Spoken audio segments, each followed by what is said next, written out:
Hello বাচ্চারা, আজ আমরা শুনব পায়রা ও চিলের ঝগড়া নামক গল্পটি। শুরু করা যাক তাহলে। জঙ্গলে এক মুনমুন পায়রা থাকতো। সে ভীষণই অলস ছিল।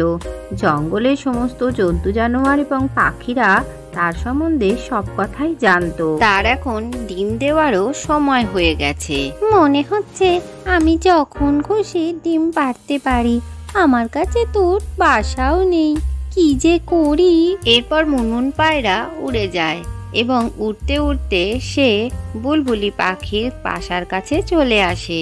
আরে বুলবুলি বোন, কেমন আছো? আমি ভালোই আছি, তুমি কেমন আছো? আমিও ভালোই আছি, তবে আমার ডিম দেওয়ার সময় হয়ে এসেছে। আমার তো নিজের কোনো বাসা নেই। তুমি কি তোমার বাসায় আমাকে ডিম পাড়তে দেবে? না না, আমি সেটা করতে পারবো না। তুমি যদি আমার বাসায় ডিম দাও তাহলে আমি কোথায় ডিম দেব?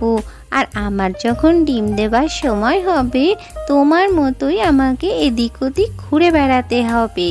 বুলবুলির এই কথা শুনে মুনমুন সেখান থেকে চলে গেল।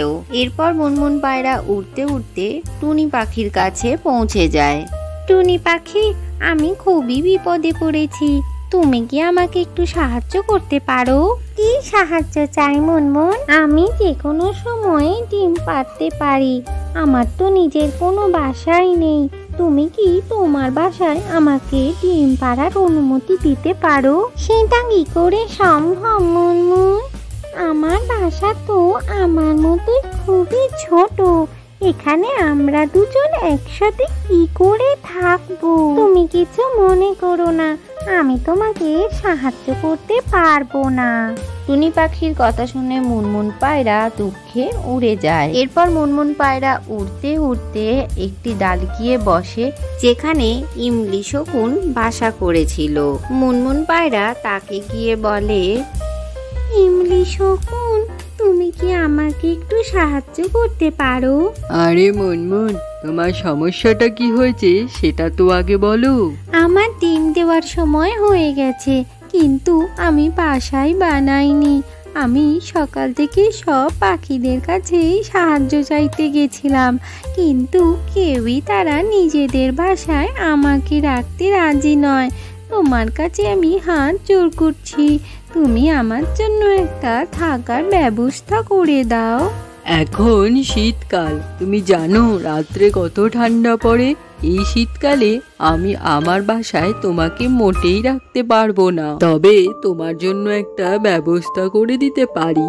ওই সামনের গাছটায় দেখো, একটা খালি বাসা আছে।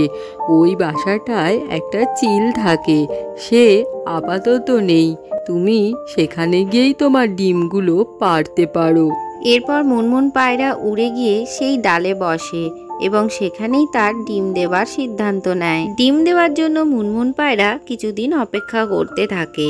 তারপরে সে সেই বাসার মধ্যে দুটি ডিম দেয়। ও আমার প্রিয় বাচ্চারা, আমি তোমাদের খুব যত্ন করেই রাখবো। এরপর মুনমুন পায়রা ডিমগুলোর ওপর বসে তা দিতে থাকে। এইভাবে একদিন কেটে যায় এবং মুনমুন পায়রার খুবই জল তেষ্টা পায়। সে উল্টো দিকের গাছটায় তাকিয়ে দেখে ইমলি শকুন সেখানে ছিল না। এখনই যদি আমি জল খেতে না যাই, আমি এক্ষুনি মারা যাব। এরপরে সে উঠতে উঠতে নদীর ধারে পৌঁছায় এবং সেখানে জল খেয়ে নেয়। তারপরে সে খুব ফুর্তির সঙ্গে আকাশে উঠতে থাকে এবং তার বাসার দিকে চলে আসে।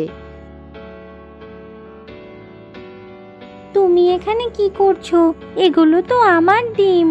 না, এগুলো আমার ডিম, আমি রেখে গেছিলাম। তখনই সেখানে ইমলি শকুন এসে হাজির হয়। কি হয়েছে মুনমুন, তুমি তোমার ডিমগুলোর কাছে যাচ্ছ না কেন? এই বাসাটা আমার, তুমি সেটা জানো? এই বাসাটা তোমার আমি মানছি, কিন্তু ডিমগুলো মুনমুনের। আমি মুনমুনকে এখানে থাকতে বলেছিলাম ডিম দেওয়ার জন্য, আর ও আমার সামনেই এই ডিমগুলো দিয়েছে। যাও যাও, একদম বাজে কথা বলো না, ভালো হবে না কিন্তু বলে দিচ্ছি। আচ্ছা, এই ব্যাপার, তাহলে আমিও আমার বড় ভাই কালু শকুনকে ডেকে নেব। সে তোমার থেকেও বেশি শক্তিশালী তুমি যদি মুনমুনের ডিমের কোনো ক্ষতি করেছো তাহলে তাকে আমি এখানে ডেকে নেব। ঠিক আছে, আমি অন্য জঙ্গলে চলে যাচ্ছি, কিন্তু যখন এই ডিম ফুটে বাচ্চা বের হবে তখন আমাকে ডেকে আনবে। এই বলে চিল সেখান থেকে উড়ে পালিয়ে যায়। তোমাকে অনেক ধন্যবাদ ইমলি শকুন। আমি তোমাকে কথা দিচ্ছি, এরপর থেকে আমি আমার বাচ্চাদের জন্য আর নিজের জন্য অবশ্যই বাসা তৈরি করব, আর অলসতা করে সময় নষ্ট করব না। আজকের গল্পটি থেকে কি শিখলে বাচ্চারা? সময়ের কাজ সময় না করে অলসতা করলে সমস্যায় পড়তে হয়। ভিডিওটি ভালো লাগলে চ্যানেলটিকে লাইক ও শেয়ার করে সাবস্ক্রাইব করে দিও।